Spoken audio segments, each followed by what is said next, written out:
Oke, berikutnya kita akan bahas tentang pengukuran ya. Pengukuran secara konsep dibedakan menjadi dua, yaitu pengukuran langsung dan tidak langsung. Kalau pengukuran langsung, artinya kita langsung membandingkan nilai besaran yang diukur dengan besaran standar yang diterima sebagai satuan. Misalnya kita membandingkan panjang meja dengan panjang baris.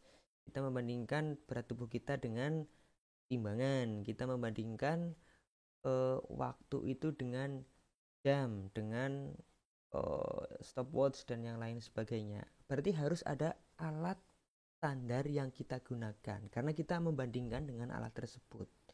Itu kalau kita pengukuran langsung. Dan pengukuran tidak langsung itu kita mengukur satu besaran dengan cara mengukur besaran lainnya. Nah, ketika kita mengukur besaran lainnya, maka kita akan mendapatkan besaran tersebut.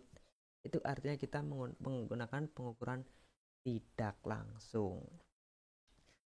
Contohnya untuk pengukuran tidak langsung, kira-kira bagaimana ya?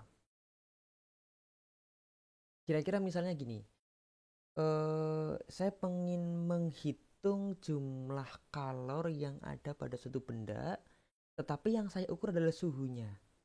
Karena ada persamaan menghitung jumlah kalor dengan mempertimbangkan suhunya. Saya hanya mengukur suhu, tapi dari hasil pengukuran suhu itu saya bisa menemukan jumlah kalornya. Lah, kan saya nggak mengukur kalor secara langsung itu artinya. Itu yang artinya pengukuran tidak langsung. Apa saja alat ukur yang akan kita bahas pada kesempatan kali ini? Yang pertama adalah kira-kira ini ya. Besaran panjang ada mistar, jangka sorong, dan mikrometer scope. Besaran massa ada neraca timbangan. Biasanya kita akan menggunakan neraca 3 lengan. Waktu ya itu salah ketik. Kita menggunakan stopwatch. Suhu pakai termometer. Watt arus pakai ampere meter. Zat tidak diukur secara langsung karena ini akan secara ukuran tidak langsung. Dan intensitas cahaya lah, light matter. Uh, untuk mengetahui jumlah zat, terlebih dahulu diukur massa zat tersebut. Selangkahnya dapat dipelajari pada bidang studi kimia. Tadi yang saya contohkan tadi. Jadi kita mengukur besaran B supaya mendapatkan hasilnya besaran A. Nah, ini adalah jangka sorong yang alat digunakan untuk mengukur besaran panjangnya. Jangka sorong digunakan untuk mengukur suatu panjang benda. Diameter dalam, diameter luar, dan kedalaman. Ada 3 fungsi dari jangka sorong. Diameter dalam, diameter luar, dan kedalaman. Diameter dalam kita menggunakan ini nih, yang atas. Yang atas ini untuk mengukur diameter dalam, misalnya gelas itu kan ada bagian dalam dan bagian luarnya. Sehingga kita nanti bisa mengetahui tingkat ketebalannya. Yang atas ini untuk bagian dalam, yang bawah ini untuk bagian diameter luar. Kemudian nanti di sini ada ekornya. Mungkin kamu pernah melihat akarnya alatnya ya. Ekornya ini untuk menghitung kedalaman. Nah, di dalam jangka sorong ini terdapat dua jenis skala.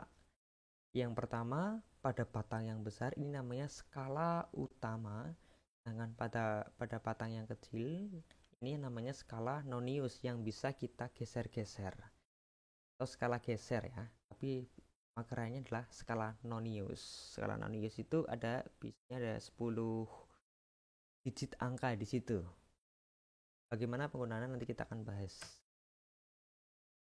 Mistar ya, mistar digunakan untuk mengukur suatu panjang benda mempunyai nilai satuan terkecil adalah 1 mm.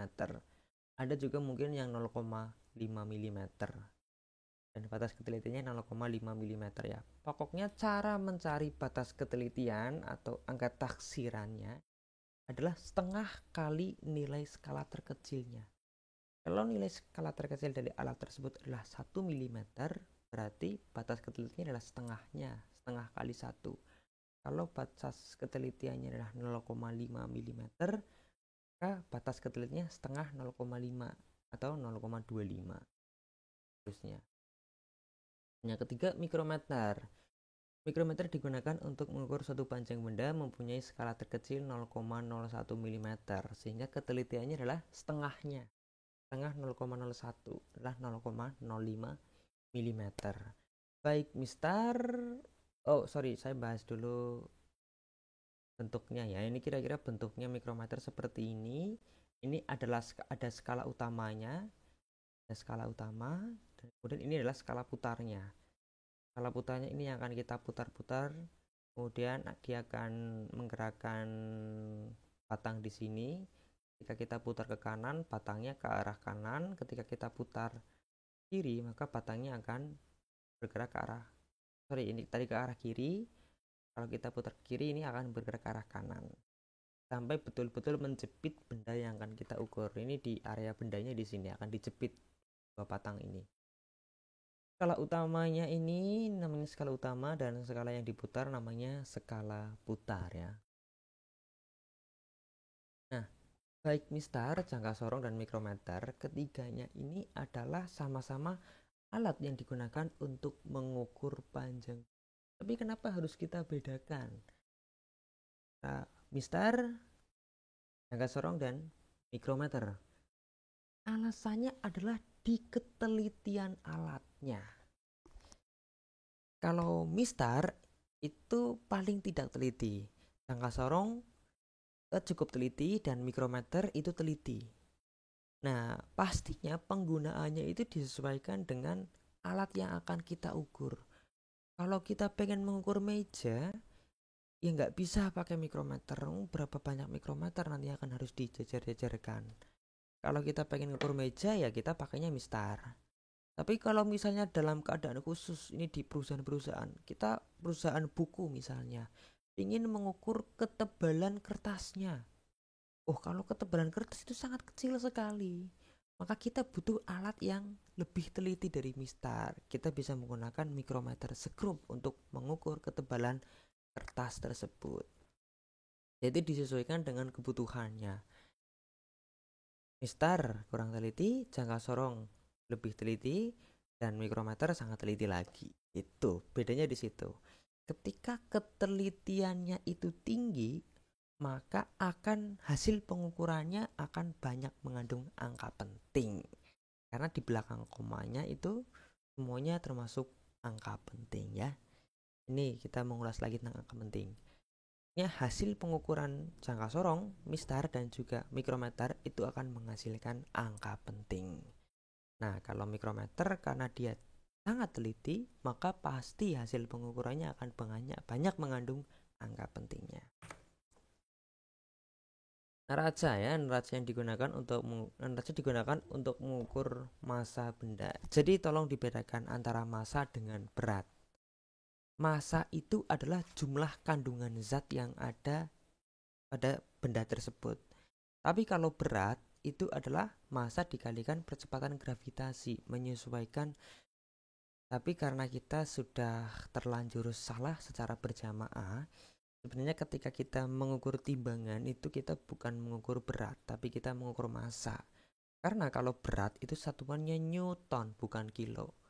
Tapi sudah terlanjur kesalahan yang berjamaah, ya susah untuk kita perbaiki. Berat badan satuannya kilogram, tapi sebenarnya itu konsep yang salah dalam fisika. Harusnya massa itu, kita sedang mengukur massa badan kita. Nah, massa badan itu tergantung jumlah kandungan zat yang ada dalam tubuh kita.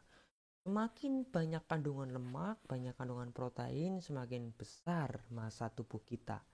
Tapi kalau berat, itu menyesuaikan percepatan gravitasinya. Kalau kita ngukur berat di bumi dan di bulan, ya pasti berbeda meskipun masanya, karena pengaruh percepatan gravitasi. Tapi massa mau dimanapun itu sama, karena jumlah zat di dalam benda itu tidak mungkin berkurang dengan sendiri. Jadi jumlah massa dimanapun pasti sama, jumlah berat ada kemungkinan berbeda menyesuaikan dengan percepatan gravitasi dari tempat yang kita gunakan untuk mengukur.